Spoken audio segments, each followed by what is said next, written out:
We now move on to a up-to-date pictorial map of Widbrook, similar to the one that we used before. But first of all, we will go back to what, according to my grandmother, Fanny Isabel Hatch, was the building of the bridge over the Widbrook stream, which was a brick culvert tunnel.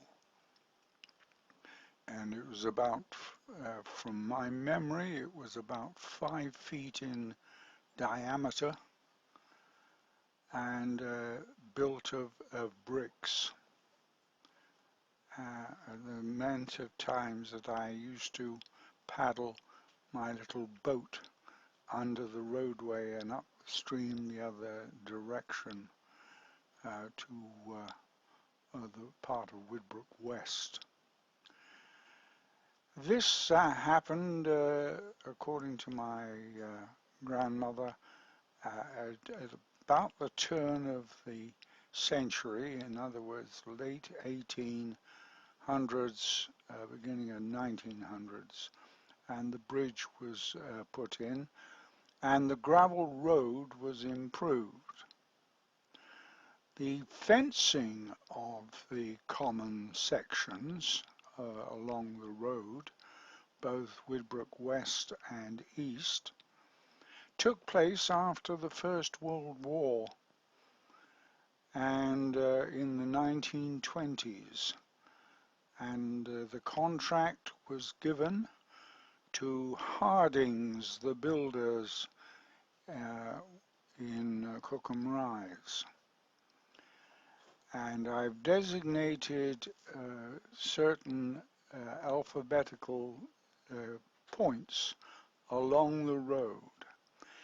The letter A designates those kissing gates that were put in, which suited the footpaths and bicycles when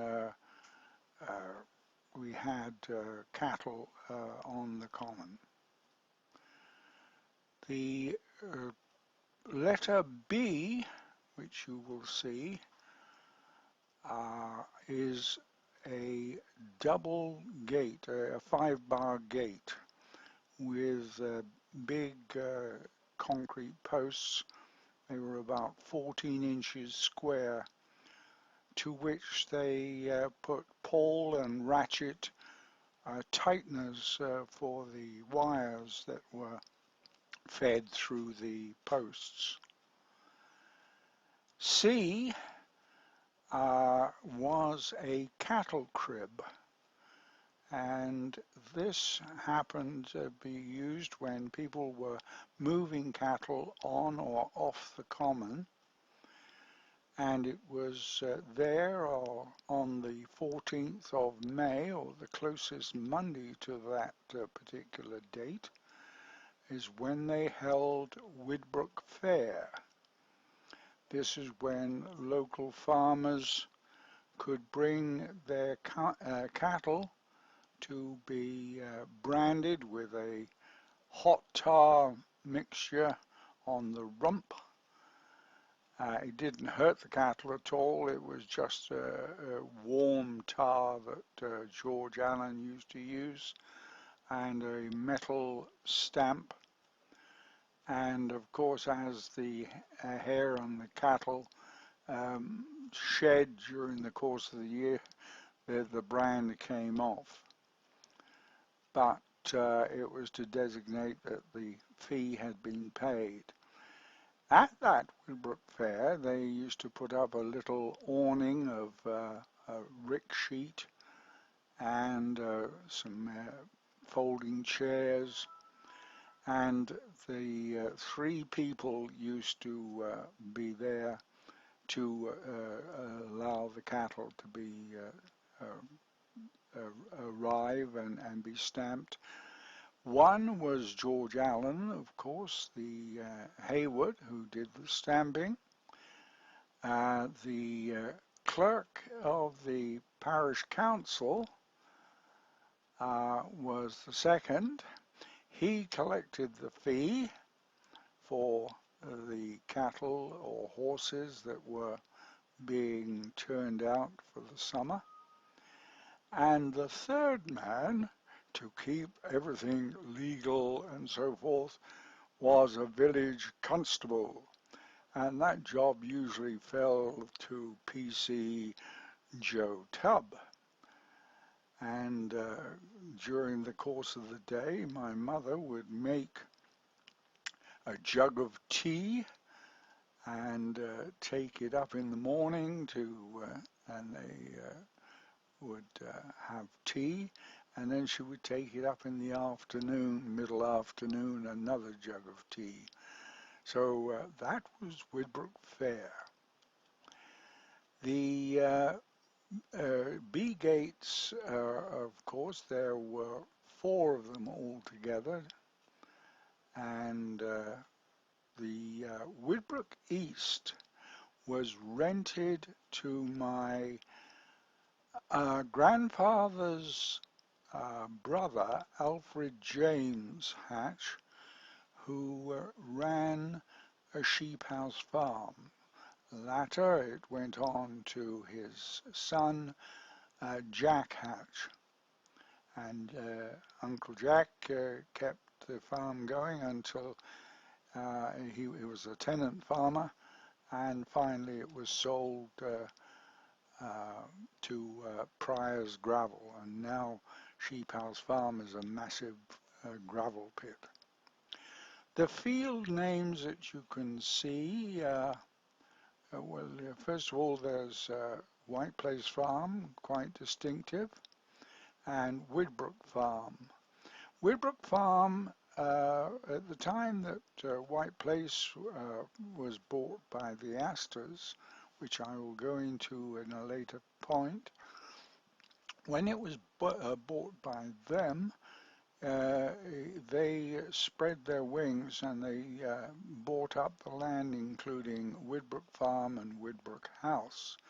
They rented Widbrook House out to, in the 1930s, it was rented out to a Colonel Sadler, who was quite often entertained by the Astors, especially when it came to having a pheasant shoot, or during harvest time to go around the cornfield as the field was being cut to shoot rabbits. Sutton Farm was also bought by the Astors, which is out of the picture here at the moment, and the other fields, Moore Hall, east and west, were also bought at that time. Mainly they were used for brood mares from the stud up at Cliveden, as was down at the bottom of the picture you see Upper and Lower Gardeners. Those 2 fields were for brood mares and their foals. Upper and Lower Southey was named by the Astors to carry on the name of Southey, which covered quite a bit of area of ground, covering Sheep House and towards Northtown, and in that area, which was all called Southey at one time, but that is it. Oh, there we are. That is what we have at the moment on this particular story here. There was one thing, George Allen, he was followed, it was pointed out to me and I forgot. He was followed by Arthur Jakes, Justice of the Peace, known as Justice Jakes, and he would sit on the magistrate's bench along with Colonel A.E. Marnham, a very feisty sort of gentleman. But there you are, that's a story of Maidenhead's Magistrates Court. So, that is it at the moment. There will be more, and I will come back to it later.